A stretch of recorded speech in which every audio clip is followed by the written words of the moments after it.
नवरात्रि का 5वां दिन स्कंद माता को समर्पित है। महर्षि मेघा ने कहा, पूर्व काल में सुम निसुम नामक असुरों ने अपने बल के मद में इंद्र का त्रिलोकी का राज्य और यज्ञों का भाग छीन लिए थे और वे दोनों इसी प्रकार सूर्य, चंद्रमा, धर्मराज और वरुण के अधिकार को भी छीनकर स्वयं इसका उपयोग करने लगे थे। वायु और अग्नि का कार्य भी वही करने लगे और इसके पश्चात उन्होंने जिन देवताओं का राज्य छीना था उनको अपने अपने स्थान से निकाल दिया। इस तरह से अधिकार छीने हुए तथा दैत्यों द्वारा निकाले हुए देवता अपराजिता देवी का स्मरण करने लगे कि देवी ने हमें वर दिया था कि मैं तुम्हारी संपूर्ण विपत्तियों का नष्ट करके रक्षा करूंगी। ऐसा विचार कर सब देवता हिमालय पर गए और भगवती विष्णु माया की स्तुति करने लगे। देवताओं ने कहा, देवी को नमस्कार है, शिव को नमस्कार है, प्रकृति और भद्रा को नमस्कार है। हम लोग रौद्रा, नित्या और गौरी को नमस्कार करते हैं। ज्योत स्नामयी, चंद्र रूपिणी व सुख रूपा देवी को निरंतर नमस्कार है। शरणागतों को कल्याण करने वाली वृद्धि और सिद्धि रूपा देवी को हम बार बार नमस्कार करते हैं। राजाओं की लक्ष्मी तथा सर्वाणी को नमस्कार है। दुर्गा को दुर्ग स्थलों को पार करने वाली दुर्ग पारा को सारा, सर्वकारिणी, ख्याति कृष्णा और धूम्रा देवी को सदैव नमस्कार है। अत्यंत सौम्य तथा अत्यंत रुद्रा रूपा को हम नमस्कार करते हैं। उन्हें हमारा बारंबार प्रणाम है। जगत की आधारभूत कृति देवी को बार बार नमस्कार करते हैं। जिस देवी को प्राणी मात्र विष्णु माया कहते हैं उनको नमस्कार है, उनको नमस्कार है, उनको नमस्कार है। जो देवी संपूर्ण प्राणियों में चेतना कहलाती है उसको नमस्कार है, उसको नमस्कार है, उसको नमस्कार है। जो देवी संपूर्ण प्राणियों में बुद्धि रूप से स्थित है उसको नमस्कार है, उसको नमस्कार है, उसको नमस्कार है।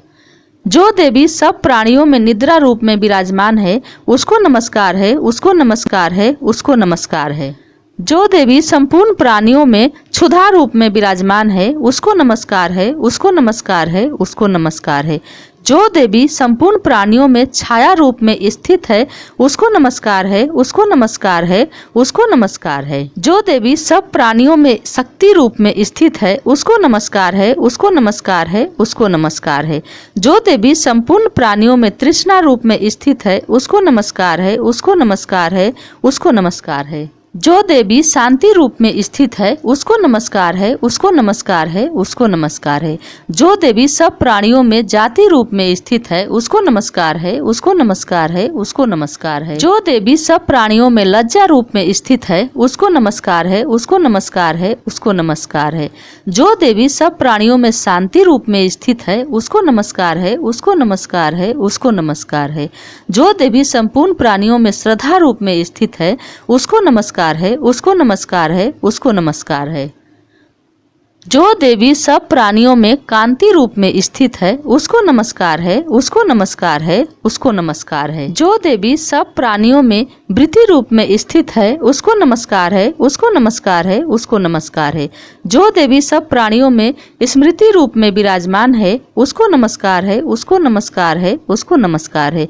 जो देवी सब प्राणियों में दया रूप में स्थित है उसको नमस्कार है, उसको नमस्कार है, उसको नमस्कार है। जो देवी सब प्राणियों में दृष्टि रूप में स्थित है उसको नमस्कार है, उसको नमस्कार है, उसको नमस्कार है। जो देवी संपूर्ण प्राणियों में मातृ रूप में स्थित है उसको नमस्कार है, उसको नमस्कार है, उसको नमस्कार है। जो देवी सब प्राणियों में भ्रांति रूप में स्थित है उसको नमस्कार है, उसको नमस्कार है, उसको नमस्कार है। जो देवी समस्त जीवों में इंद्रियों की स्वामिनी है तथा संपूर्ण प्राणियों में नित्य व्याप्त रहती है उसको नमस्कार है। जो देवी चैतन्य रूप से इस संपूर्ण संसार को व्याप्त करके स्थित है उसको नमस्कार है, उसको नमस्कार है, उसको नमस्कार है। पूर्व काल में देवताओं ने अपने अभीष्ट फल पाने के लिए जिसकी स्तुति की है और देवराज इंद्र ने बहुत दिनों तक जिनका सेवन किया है वह कल्याण की साधना भूता ईश्वरी हमारा कल्याण और मंगल करे तथा सारी विपत्तियों को नष्ट कर डाले। असुरों के सताए हुए हम संपूर्ण देवता उस परमेश्वरी को इस तरह नमस्कार करते हैं तथा भक्ति पूर्वक स्मरण किए जाने पर तुरंत ही उस सब विपत्तियों को नष्ट कर देती हैं और वह जगदम्बा इस समय भी हमारा मंगल करके हमारी समस्त विपत्तियों को दूर करें। महर्षि मेघा ने कहा, हे राजन, इस प्रकार जब देवता स्तुति कर रहे थे तो उसी समय पार्वती देवी गंगा में स्नान करने के लिए तब उनके शरीर से प्रकट होकर शिवा देवी बोली, शुंभ दैत्य के द्वारा स्वर्ग से निकाले हुए और निशुंभ से हारे हुए ये देवता मेरी ही स्तुति कर रहे हैं। पार्वती के शरीर से अंबिका निकली थी, इसलिए उनको संपूर्ण लोक में कौशिकी कहते हैं। कौशिकी के प्रकट होने के पश्चात पार्वती देवी का शरीर का रंग काला हो गया था और वह हिमालय पर रहने वाली कालिका देवी के नाम से प्रसिद्ध हुई। फिर शुंभ और निशुंभ के दूत चंडमुंड वहां आए और उन्होंने परम मनोहर रूप वाली अंबिका देवी को देखा। फिर वे शुंभ के पास जाकर बोले, महाराज, एक अत्यंत सुंदर स्त्री हिमालय को प्रकाशित कर रही है। वैसा रंग आज तक हमने किसी स्त्री में नहीं देखा। हे असुरेश्वर, आप यह पता लगाएं कि वह स्त्री कौन है और उसको ग्रहण कर लें। वह स्त्री स्त्रियों में रत्न है। वह अपनी कांति से 10 दिशाओं को प्रकाशित करती हुई वहाँ स्थित है, इसलिए आपको उसका देखना उचित है। हे प्रभु, तीनों लोकों के हाथी, घोड़े और मणि इत्यादि जितने रत्न हैं वे इस समय आपके घर में शोभायमान है। हाथियों में रत्न रूपा ऐरावत हाथी और उच्चैवसुरा नामक घोड़ा तो आप इंद्र से ले आए हैं। हंसों द्वारा जुता हुआ विमान जो कि ब्रह्मा जी के पास था अब भी आपके पास है, और यह महापद नामक खजाना आपने कुबेर से छीना है। समुद्र ने आपको सदा खिले हुए फूलों की किंजलकिनी नामक माला दी। वरुण का कंचन की वर्षा करने वाला छत्र आपके पास है। रथों में श्रेष्ठ प्रजापति का रथ भी आपके पास है। हे दैत्येंद्र, मृत्यु से उत्क्रांतिदा नामक शक्ति भी आपने छीन ली है और वरुण का पास भी आपके भ्राता निशुंभ के पास ही है। समुद्र में पैदा होने वाला सब प्रकार के रत्न भी आपके भ्राता निशुंभ के अधिकार में है, जो अग्नि में न जल सके। ऐसा 2 वस्त्र भी अग्निदेव ने आपको दिए हैं। हे दैत्यराज, इस प्रकार सारी रत्न रूपी वस्तुएं आप संग्रह कर चुके हैं, तो फिर आप यह कल्याणमयी स्त्रियों में रत्न रूप अनुपम स्त्री आप क्यों नहीं ग्रहण कर सकते? महर्षि मेघा बोले, चंड मुंड का यह वचन सुन शुंभ ने विचारा कि सुग्रीव को अपना दूत बनाकर देवी के पास भेजा जाए।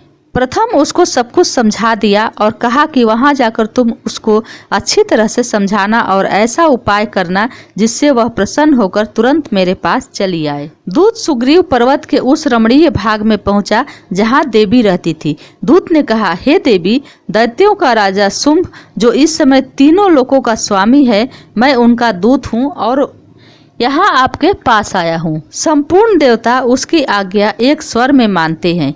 अब जो कुछ उसने कहा वह मुझसे सुने। उसने कहा है, इस समय संपूर्ण त्रिलोक मेरे बस में है और संपूर्ण योग्यों के भाग को पृथक पृथक में ही लेता हूँ। तीनों लोकों में जितने श्रेष्ठ रत्न हैं वे सब मेरे पास है। देवराज इंद्र का वाहन ऐरावत मेरे पास है जो मैंने उससे छीन लिया है। उच्चैश्रवा नामक घोड़ा जो क्षीर सागर के मथन करने से प्रकट हुआ था उसे देवताओं ने मुझे समर्पित कर दिया है। हे सुंदरी, इसके अतिरिक्त और भी जो रत्न भूषण पदार्थ देवताओं के पास थे वे सब मेरे पास है। मैं तुम्हें संसार की स्त्रियों में रत्न मानता हूँ क्योंकि रत्नों का उपभोग करने वाला मैं ही हूँ। हे चंचल कटाक्षों वाली सुंदरी, अब मैं यह तुम पर छोड़ता हूँ कि तुम मेरे या मेरे भाई महापराक्रमी निशुंभ की सेवा में आ जाओ। यदि तू मुझे बरेगी तो तुझे अतुल महान ऐश्वर्य की प्राप्ति होगी। अतः तुम अपनी बुद्धि से यह विचार कर मेरे पास चली आओ। महर्षि मेघा ने कहा, दूत का ऐसा कहने पर संपूर्ण जगत का कल्याण करने वाली भगवती दुर्गा मन ही मन मुस्कुराई और इस प्रकार कहने लगी। देवी ने कहा, हे दूत, जो भी कुछ तुम कह रहे हो वो सब सत्य है, इसमें थोड़ा भी झूठ नहीं है। शुंभ इस समय तीनों लोकों का स्वामी है और निशुंभ भी उसी की तरह पराक्रमी है, किंतु इसके संबंध में मैं जो प्रतिज्ञा कर चुकी हूँ उसे मैं कैसे झुठला सकती हूँ। अतः तू मैंने जो प्रतिज्ञा की है उसे सुन। जो मुझे युद्ध में जीत लेगा और मेरे अभिमान को खंडित करेगा तथा बल में मेरे समान होगा वही मेरा स्वामी होगा। इसीलिए शुंभ अथवा महा पराक्रमी निशुंभ यहाँ आवे और युद्ध में जीत कर मुझसे विवाह कर लें।